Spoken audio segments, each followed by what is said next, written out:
अस्सलाम वालेकुम everyone, welcome back to my channel. कैसे हैं आप सब? आई होप आप सब ठीक ठाक होंगे। तो आज की वीडियो में मैं शेयर कर रही हूँ मेरे हस्बैंड के ऑफिस जाने के बाद मैं जो चीज़ें करती हूँ घर में, वो मैं शेयर करने लगी हूँ। और मैं जेन्युइनली जो चीज़ें करती हूँ बस मैं वही बताऊँगी, कोई भी इसमें ना मिलावट नहीं होगी। तो सबसे पहली चीज़ तो ये कि मेरे हस्बैंड की जो ऑफिस की टाइमिंग्स है वो बिल्कुल डिफरेंट है। वो दोपहर में 1:30 बजे जाते हैं और रात में वो 9:30 पौने 10 तक वापस आ जाते हैं।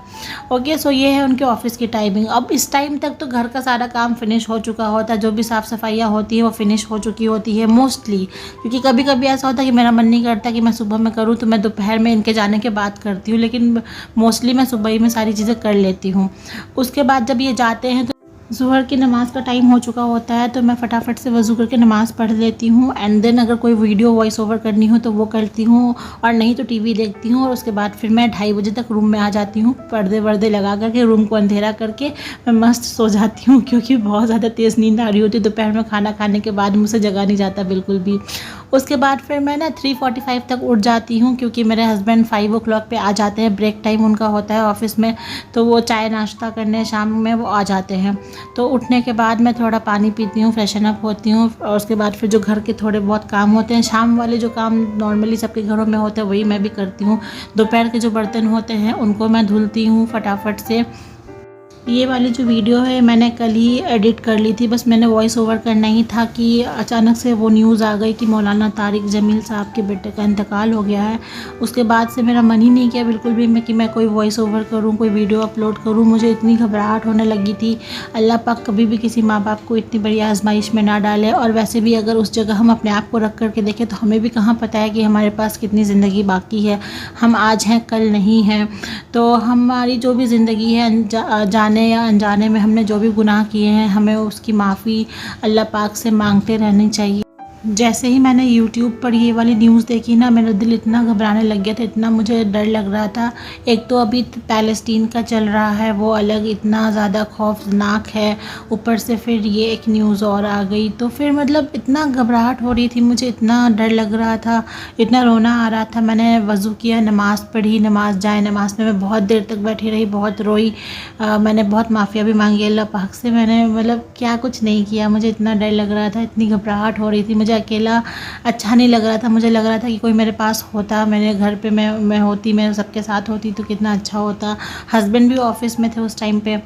तो फिर मैंने नमाज़ पढ़ी और मेरा दिल बहुत हल्का हो गया था। उसके बाद मैं थोड़ा बेटर फील कर रही थी, और आज मैं ज़्यादा अच्छा फील कर रही हूँ। तो आज मैं इस वीडियो को वॉइस ओवर दे रही हूँ।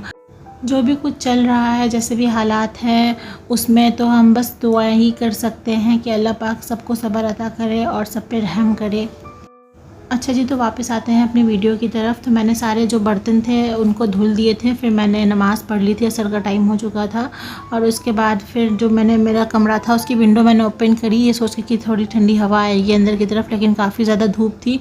इस रूम में तो दोपहर में बहुत ज़्यादा धूप आती है, और शाम में भी 4:30-5 बजे तक धूप आ ही रही होती है। वैसे भी पूरे दिन तो बेडरूम में कोई काम होता नहीं है, तो मैं आती नहीं हूँ। बस मुझे जब वॉइस ओवर करना होता है तब आती हूँ, या फिर जब दोपहर में मुझे सोना होता है तब आ जाती हूँ। और पूरा दिन मेरा लिविंग एरिया में स्पेंड होता है। यहाँ पे कुछ कपड़े थे जो मैंने तह लगाने थे, तो इनको मैंने तह लगा दिया था, और मैं चाय बनाने की तैयारी कर रही थी। मेरे हस्बैंड के आने का टाइम ऑलमोस्ट हो चुका था, वो 4:45 या फिर 5 o'clock तक आ जाते हैं। तो उस अकॉर्डिंग मैं ना चाय बना लेती हूँ। मुझे होता है कि मैं उनके आने से पहले तक ऑलमोस्ट चाय रेडी कर दूँ, ताकि वो जैसे ही आएँ और फिर हम गरम गरम चाय पी ले। चाय मुझे हमेशा ना किसी चीज़ के साथ ही अच्छी लगती है। लाइक या तो अगर मेरे पास मखाना होता है तो मैं मखाना तल देती हूँ, नहीं तो मैं बिस्किट के साथ ले लेती हूँ। तो चाय मुझे खाली ऐसे पसंद नहीं आती है। तो मेरे पास मखाना तो नहीं था, क्योंकि मंथ एंड चल रहा है, जैसे आप सभी को पता है मंथ एंड में क्या हालत हो जाती है। अच्छा जी, तो फिर इतने में मेरे हस्बैंड आ चुके थे, और उनको मैंने बोल दिया था एग्स लेके आने के लिए, क्योंकि मुझे कुछ डिसाइडेड नहीं था मैं रात में क्या बनाऊंगी। तो मैंने एग्स मंगा लिया था कि कुछ मन नहीं करेगा तो मैं एग करी बना दूंगी। फिर मेरी चाय भी इतने में बन कर के रेडी थी, और मैंने फटाफट से चाय निकाल दी थी। आजकल तो दिन कैसे निकल जाता है पता ही नहीं चलता, फ़ौरन से सुबह होती है फिर शाम हो जाती है, तो कुछ समझ ही नहीं आता कितना जल्दी दिन निकल रहा है हाथ से। तो यहाँ पर हम बैठ कर के चाय बिस्किट खा रहे थे। जैसे मैंने बताया कि हमारे पास मखाने ख़त्म हो चुके थे, स्टॉक अब ख़त्म हो चुका है, तो अब हम राशन लाएंगे, फिर सारी चीज़ें आएंगी। तो यहाँ पर बिस्किट्स थे, तो हम चाय और बिस्किट ही खा रहे थे फ़िलहाल। और मुझे ना चाय के साथ ये मोनाको बिस्किट बड़ा अच्छा लगता है, मतलब ये सॉल्टी सा होता है और चाय के साथ इसका कॉम्बिनेशन बहुत अच्छा रहता है। हमने चाय पिया, हमने बहुत सारी बातें भी करी और सीजन्स भी देखे और फिर 6 बज गए थे तो मेरे हस्बैंड निकल गए ऑफ़िस के लिए। उसके बाद फिर मैंने मगरिब की नमाज़ पढ़ी एंड देन मैंने भी सीजन्स और आगे कंटिन्यू देखा और उसके बाद फिर मैं आ गई थी। 8 बज चुके थे तो मैं आ गई किचन में डिनर बनाने के लिए। तो मैं तो डिनर में इतना कुछ हैवी खाती नहीं, तो मैं शाम में लाइक 7 बजे तक जो भी मेरे पास होता है वो मैं खा लेती हूँ। बस मुझे मेरे हस्बैंड के लिए बनाना होता है, तो मेरा मन नहीं कर रहा था कुछ हैवी बनाने का, आलस आ रहा था मुझे एक्चुअली। तो मैंने सोचा कि सबसे जो सिंपल चीज़ है वो बनाते हैं, आलू की सब्ज़ी बना लेती हूँ जो मेरी अम्मी बना करके दिया करती थी, हमें बहुत टेस्टी लगती थी। तो ये सबसे इजी लगता है मुझे बनाने में।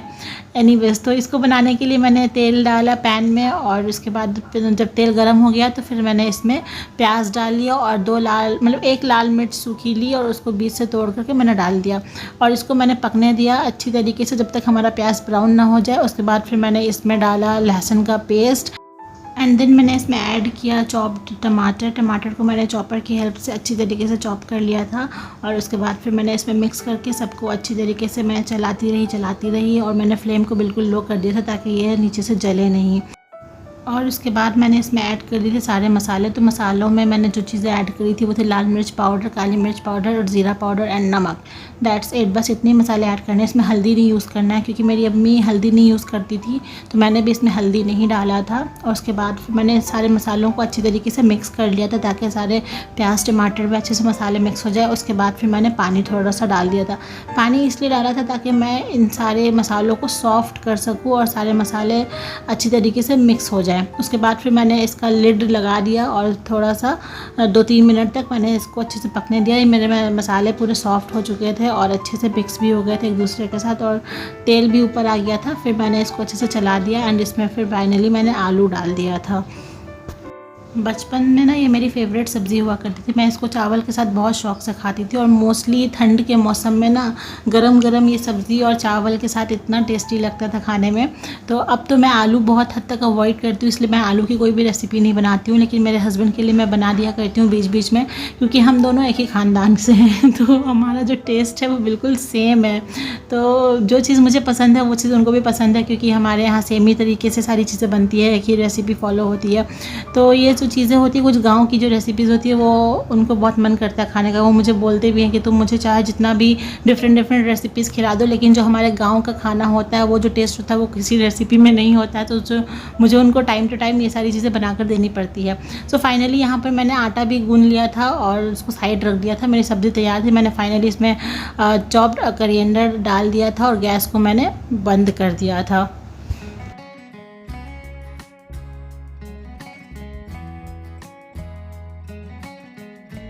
सब्ज़ी तो मेरी पहले ही बन जाती है और फिर जैसे ही 9 बजता है फिर मैं रोटियां भी बना लेती हूँ, क्योंकि 9:30 तक मेरे हस्बैंड आ जाते हैं। उसके बाद फिर मैं बैठ के अपने हस्बैंड का वेट ही कर रही थी। जैसे 9:30 हुआ बेल बजी और मेरे हस्बैंड घर के अंदर एंटर हो चुके थे। फिर मैंने उनके लिए खाना निकाला, उनको सर्व किया, खाना पीना उन्होंने खाया। तो यही थी मेरी इवनिंग, लाइक मेरे हस्बैंड के जाने के बाद जो मैं काम करती हूँ वो यही रहता है। और ये मेरी नाइट रूटीन नहीं है, नाइट रूटीन के लिए मैंने एक अलग से वीडियो बनाई हुई है। अगर आप लोगों को वो वीडियो देखनी हो तो मैं आई बटन में लिंक डाल दूँगी, आप लोग जाकर के मेरी नाइट रूटीन चेक कर सकते हो, उसमें पूरा डिटेल में वीडियो है। और अगर ये वीडियो पसंद आया हो तो इस वीडियो को भी लाइक कर देना, शेयर कर देना, सब्सक्राइब कर देना। मिलती हूँ आप सबसे एक नए वीडियो के साथ। तब तक के लिए अपना बहुत सारा ख्याल रखना और मुझे दुआओं में शामिल रखना। अल्लाह हाफिज़।